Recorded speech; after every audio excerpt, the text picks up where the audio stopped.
Oke, teman-teman, assalamualaikum warahmatullahi wabarakatuh. Kembali lagi, ketemu lagi teman-teman.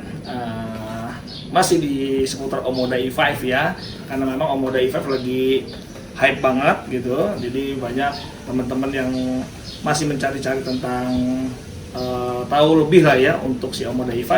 Dan alhamdulillah hari ini saya sudah terima. Ini adalah V2L teman-teman. Jadi saya dapat kiriman barusan, V2L-nya sudah sampai di rumah. Ya, di sini ada tulisan untuk Pak Denny, gitu ya namanya. Langsung aja kita unboxing ya, karena banyak kan dari kemarin teman-teman yang pengen selalu cobain V2L-nya si Omoda karena merasa bisa nggak sih itu bener Omoda itu V2L-nya ya, buktinya bisa lah pasti ya, nggak mungkin sudah diiklanin bisa tapi ternyata nggak bisa, nggak mungkin.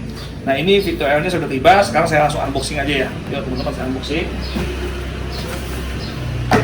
Memang boxnya kurang meyakinkan ya. Jadi kalau ngeliat boxnya tuh kayaknya nggak rapi banget gitu. Jadi ini boxnya dalamnya langsung dibuka, ada apa? Ada kartu ya manual lah, user manualnya gitu ya. User manualnya juga kelihatan banget ya, tanda kutip Cina banget gitu.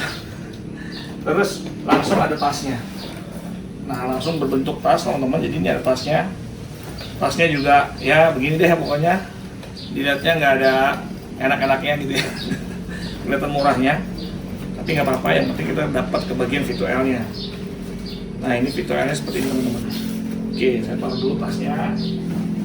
Nah ini ya, masih dibungkus plastik. Kita buka, ternyata ada karet gado-gado. Ternyata ada karet gado-gado teman-teman. Oke, saya buka dulu ya. Saya buka dulu.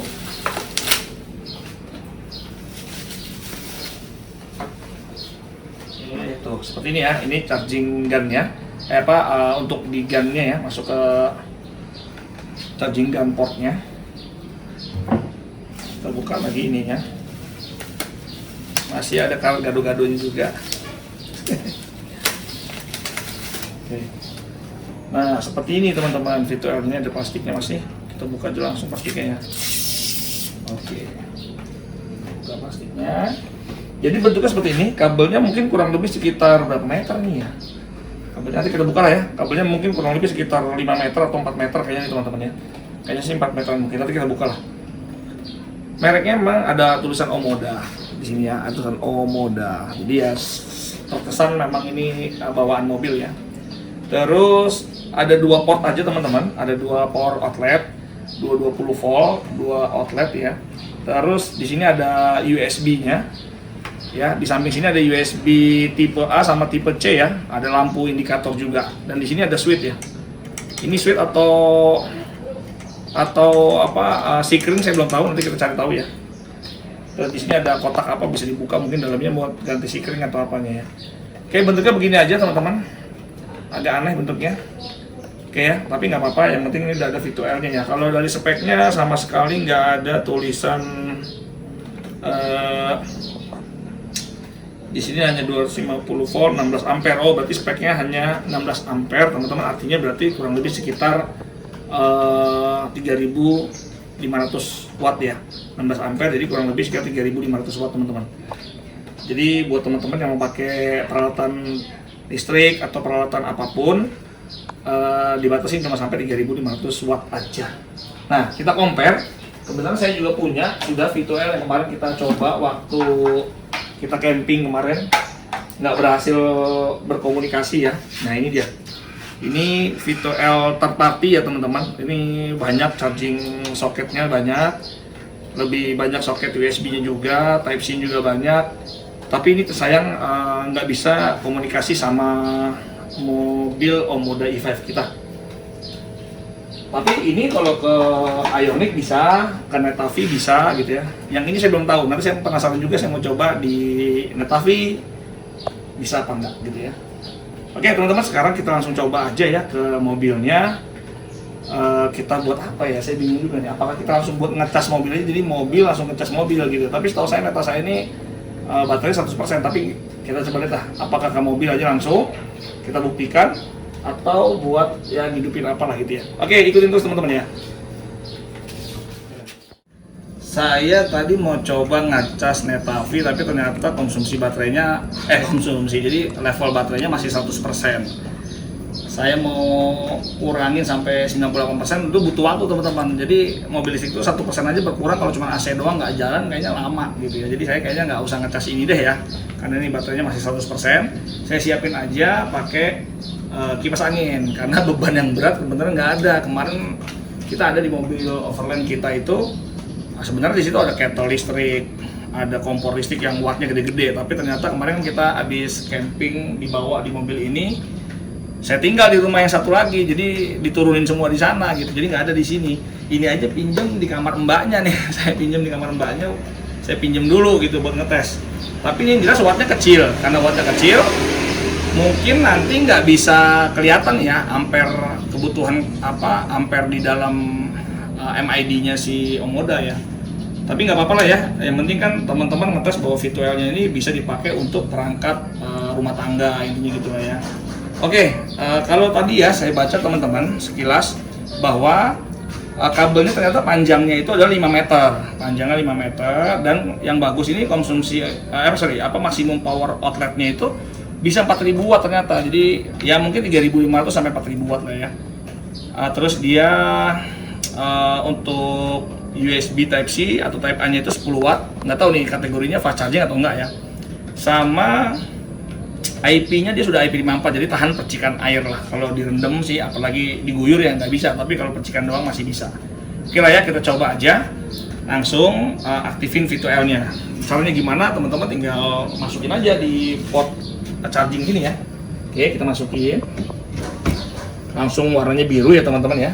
Kita masukin. Nah sekarang saya minta kameranya mungkin nanti dari sebelah, karena saya mau kasih tahu juga bagaimana cara di menu head unitnya itu gimana cara ngaktifin si V2L-nya ini. Karena nih lihat ya, ini lampunya belum nyala teman-teman.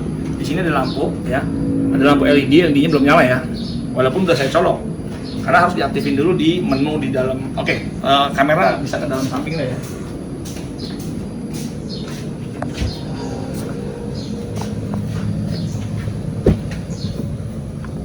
Oke. Jadi untuk mengaktifkan V2L-nya teman-teman bisa masuk ke menu New Energy ya, New Energy.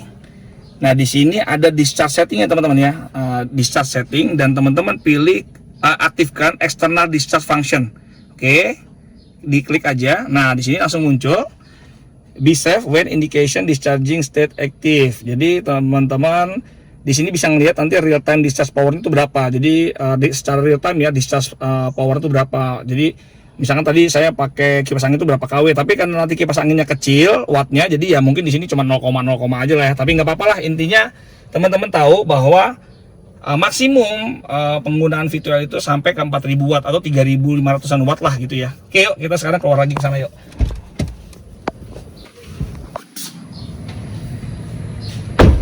Oke, sekarang kita cobain ini teman-teman ya.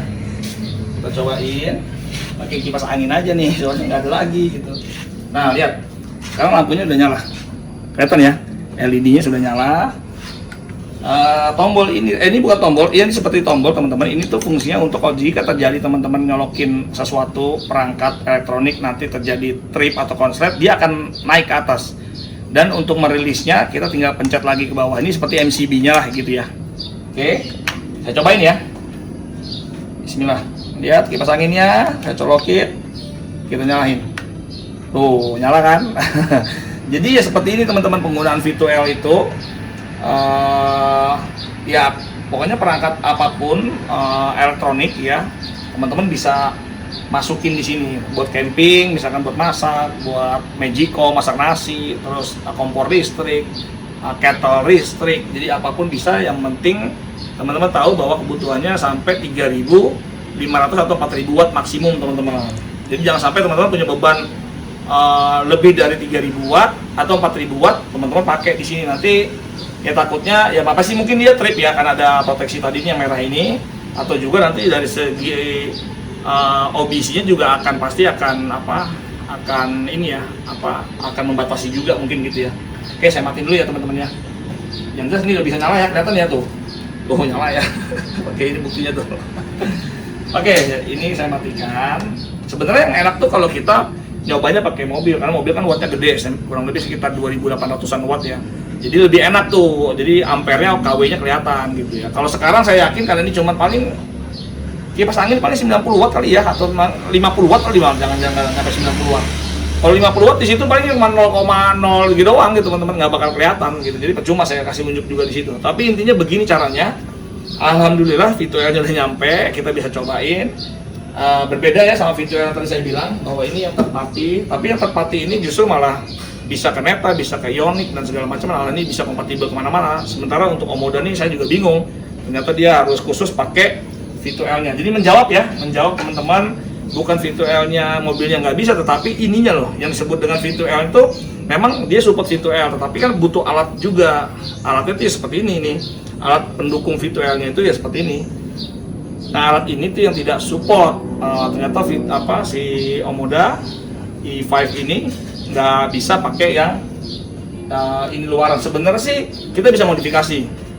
Jadi saya sempat diskusi sama pihak ATPM, informasinya sih A1 juga menurut saya. Jadi memang resistor yang membuat dia tuh handshaking itu berbeda antara Ioniq, Neta dan Ioniq sama, dia main di sekitar 65 ohm, sementara untuk si Omoda katanya resistor untuk komunikasinya itu dia main di 75 ohm. Jadi kalau saya ini mau bisa kompatibel harus diganti resistornya. Nah, resistor mengganti itu di mana? Di dalam sini teman-teman, di dalam charging gun-nya ini ya, port gun-nya ini ada resistor di dalam sini. Nah, resistornya ini harus diganti dulu biar supaya support. Tapi saya pikir ya sudahlah, toh ini kita udah punya gitu kan, nggak mungkin banyak-banyak juga kita punya beginian. Jadi ya sudah, kita pakai aja, kita selalu ada di bagasinya si Omoda i5 gitu ya. Oke, begitu teman-teman vlog singkat kita. Siapa tahu ini bermanfaat buat teman-teman. Kalau teman-teman udah kebagian juga, silahkan dicobain di rumahnya, langsung buat camping, langsung buat kerja, mungkin langsung buat apa ya saya nggak tahu. Atau bisa jadi buat bahan bantuan nanti buat teman-teman yang kehabisan di jalan, bisa ngecas pakai ini gitu ya, bisa berbagi ngecas pakai ini. Tapi lama banget lah pasti, seperti kayak ya pokoknya portable lah. Portable-nya Omoda kan cuma 2.800 ya, jadi masih bisa lah pakai bantuan gitu ya, buat sebagai bala bantuan di jalan gitu teman-teman. Oke, gitu aja teman-teman. Sampai ketemu lagi di vlog kita berikutnya. Silahkan di like, di share, di komen, dan di subscribe tentunya teman-teman. Sampai ketemu lagi. Assalamualaikum warahmatullahi wabarakatuh. Bye bye.